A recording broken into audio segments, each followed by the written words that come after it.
बीती रंगदार लेखा अब की के होली एक साथ रही सब लफुआ के टोली ए हो। बीती रंगदार लेखा अब की के होली एक साथ रही सब लफुआ के टोली।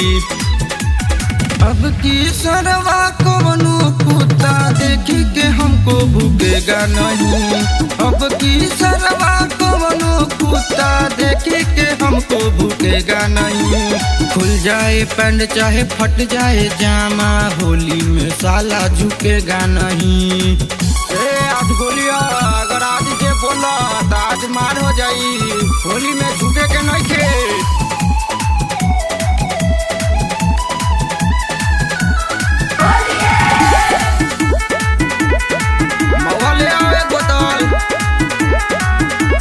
पिएंगे दारू खाएंगे मुर्गा होली में असो रुकेगा नहीं।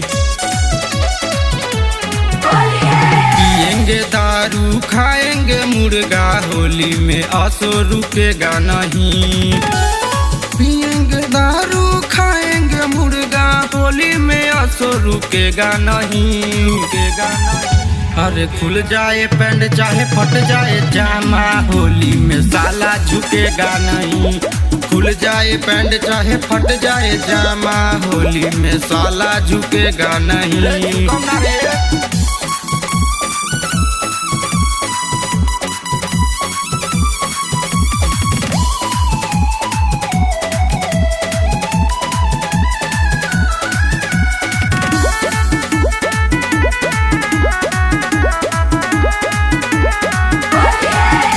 देहाती के चली हो मर्जी पुष्पा के लेखा हम करब गुंडा गर्दी। सुनो तारू पिटू देहाती के चली हो मर्जी पुष्पा के लेखा हम करब गुंडा गर्दी। अनंत अमित पहले लेखा चुप चुप के गाजा पिएगा नहीं।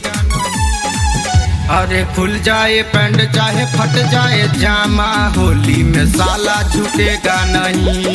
खुल जाए पैंट चाहे फट जाए जामा होली में साला झुकेगा नहीं। रे झुकब ना।